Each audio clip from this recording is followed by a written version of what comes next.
ذرا سوچیں، ایک بچہ جس کے پاس نہ گھر ہے، نہ اسکول، نہ پاسپورٹ، نہ شناختی کارڈ، وہ سڑک پر رہتا ہے، ہوٹلز میں کام کرتا ہے اور کبھی کچھ گھنٹے فارغ ملے تو ایک پھٹی ہوئی گیند کے ساتھ کھیلتا ہے۔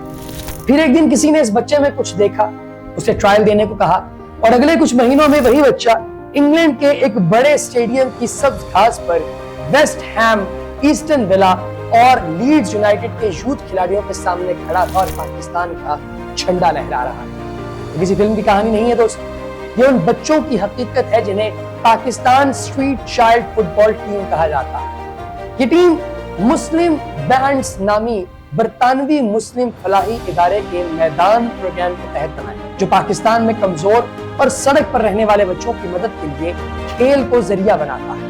ملک بھر میں ٹرائلز کے ذریعے منتخب کیے گئے ان کھلاڑیوں میں سے اکثر بچے فٹ بال میں آنے سے پہلے یا تو سڑکوں پر رہ رہے تھے یا سڑکوں پر کام کر رہے تھے۔ ان کے پاس مستقل گھر نہیں تھا اور نہ ہی سکول تک ان کی رسائی تھی۔ انہی بچوں میں سے ایک 17 سالہ کاشف شنواری، جس نے 5ویں جماعت میں سکول چھوڑ دیا اور اپنے خاندان کی مدد کے لیے ہوٹل میں کام کرنا شروع کیا، وہ کہتا ہے کہ کام کے دوران مجھے دن میں صرف 3 گھنٹے کی چھٹی ملتی تھی اور میری فٹ بال کی محبت انہی گھنٹوں میں جھلکتی تھی۔ ایک دن پاکستانی ٹیم کے ایک کھلاڑی نے اسے کھیلتے دیکھا اور آنے والے ٹرائلز میں حصہ لینے کا مشورہ دیا۔ کاشف نے کہا کہ پاکستان میں بہت صلاحیت ہے، مسئلہ صرف یہ ہے کہ بچوں کو اپنی صلاحیت تک پہنچنے کی سہولیات نہیں دی جاتی، نہ تو انہیں سہولتیں ملتی ہیں، نہ کوئی ان کی مدد کرتا ہے۔ مسلم ہینڈز کے ڈپٹی ڈائریکٹر عمر رشید نے بتایا کہ ان میں سے بہت سے بچوں کے پاس پاسپورٹ نہیں تھا، شناختی دستاویزات نہیں۔ ان کے لیے یہ موقع ایک ناقابل یقین تجربہ اور بہت جوش و خروش سے بھرا ہوا ہے، اور واقعی ایسا ہی تھا۔ وہ بچے جو کبھی پاکستان کی گلیوں میں ننگے پاؤں کھیلتے تھے، انگلینڈ کے پروفیشنل فٹ بال کلبز کے میدانوں میں قدم رکھ رہے تھے۔ پیارے دوستو، کہا جاتا ہے کہ اس برطانوی دورے سے پہلے یہ ٹیم اوسلو، ناروے میں دنیا کے سب سے بڑے یوتھ فٹ بال ٹورنامنٹ ناروے کپ میں بھی حصہ لے چکی تھی، جہاں انہوں نے انڈر 17 کیٹیگری میں کوارٹر فائنل تک کا سفر کیا اور پھر اگست 2025 میں برطانیہ کا دورہ شروع کیا۔ کہا جاتا ہے دورے کا آغاز ویسٹ ہیم کے خلاف میچ سے ہوا، پھر لوٹن ٹاؤن اور لیڈز یونائٹڈ کے خلاف میچ ہوئے اور آخر میں 15 اگست کو ایسٹن ولا فاؤنڈیشن کے یوتھ اسکواڈ کے خلاف ایک مدعوین کی خصوصی تقریب میں کھیلا گیا۔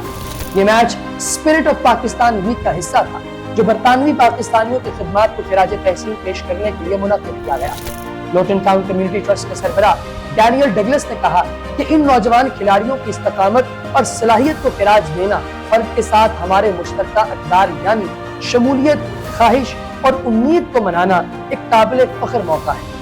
مسلم ہینڈز نے اس سال پاکستان بھر میں 30 فٹ بال اکیڈمیز کے ذریعے 2100 بچوں کے ساتھ کام کیا ہے۔ یہ تنظیم فٹ بال کو محض کھیل نہیں بلکہ ان مسائل کو سمجھنے اور حل کرنے کا راستہ سمجھتی ہے جن کا یہ بچے سامنا کرتے ہیں۔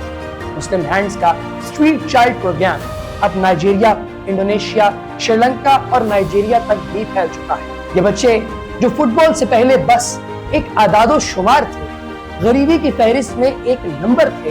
آج انہوں نے دنیا کو دکھایا کہ صلاحیت کا تعلق امیری سے نہیں، موقع سے، اپرچونٹی سے ہوتا ہے۔ جب کاشف شنواری انگلینڈ کے میدان میں اترا تو اس نے صرف اپنا نہیں، پاکستان کی ان تمام گلیوں کا نام روشن کیا جہاں ابھی بھی لاکھوں بچے کسی کا انتظار کر رہے ہیں جو ان میں کچھ نہیں۔